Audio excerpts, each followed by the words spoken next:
Hello, and a big, big, big congrats. The National Anthem. It's deeply heartfelt and emotionally engrossing. I love, love, love, love, love the film. Thank Thank you. Oh, you're so welcome. Let's begin with you, Mr. Luke. You co-wrote and directed the movie. Did the monograph you created, National Anthem, America's Queer Rodeo, the impetus of the narrative film? I mean, it's quite an impressive debut for your feature film directorial debut. Thank you.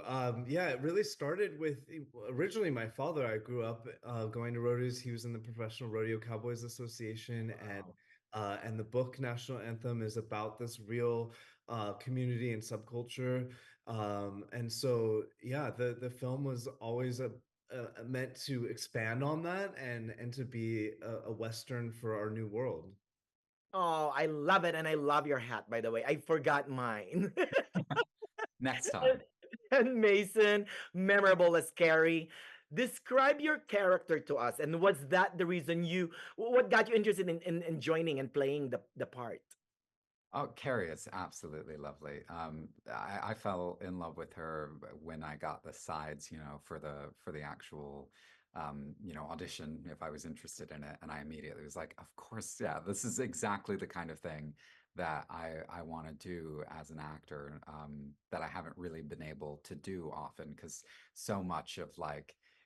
A character like Carrie in a film would really be reduced, I think, to punchlines and One liners. yeah, exactly. And it was the first time, like that scene between Carrie and Dylan, was one of the first times I had ever read something that felt so earnest and honest and like full in its examination of like, interpersonal connection.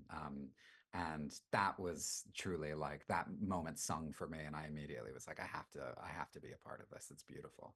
You're absolutely correct. You know, my favorite scenes with you are your quiet moments with Charlie's Dylan. I love that.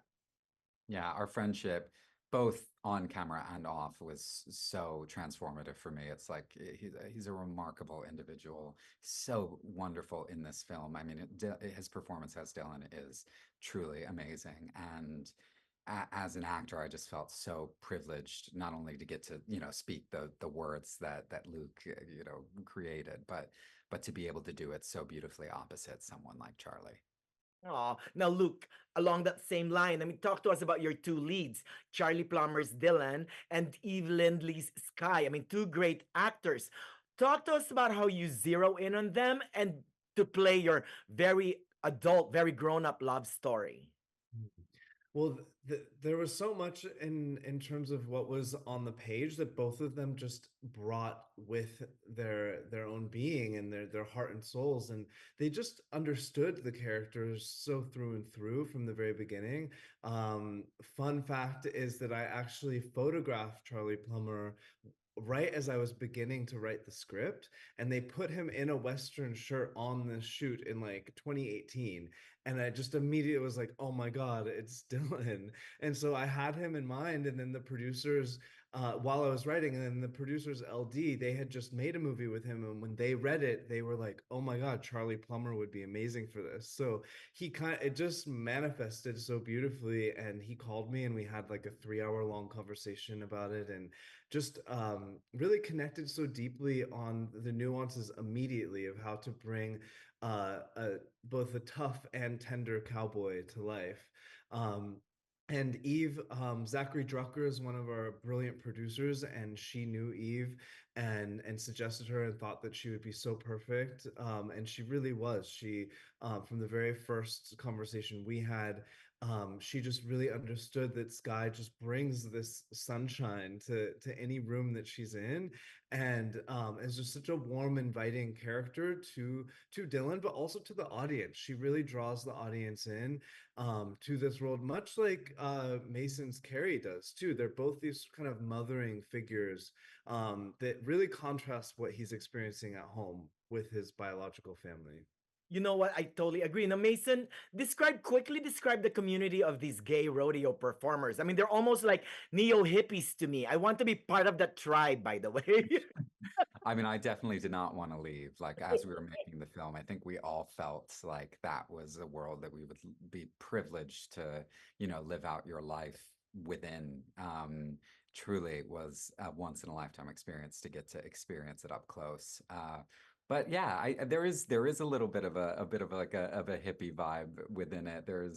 I mean, so much of what they lead with is love and compassion, as a group of people, which I can relate to. I can relate to that within, my own community and my own friends. It's such a beautiful entry point into a world where the people, are not afraid of being vulnerable, and they're not afraid of connection, and also connecting to both, to all the sides of them. And so I don't know, the Gay Rodeo Association is a really magical group of individuals that I hope everyone gets a chance to experience, including, myself. I want to keep going back. Oh, because at the end, it's all about authenticity, and this film speaks volumes about that. I love it. But I'm Man, so sorry. Oh, hey, just really go ahead. quickly, did you know that we shot at Palm Springs at one of the rodeos there? Oh, you did? Yeah. Yes. Oh, Yeah. wow. Wow. Thank you so much for that tidbit. But thank you. Thank you. I'm so sorry. I'm running out of time.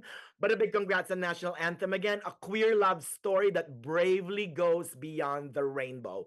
Everyone must enter the house of splendor. Thank you, That's man. it. Thank you. Thank you so much, you guys. Good luck on everything. Thank you. Have a great day.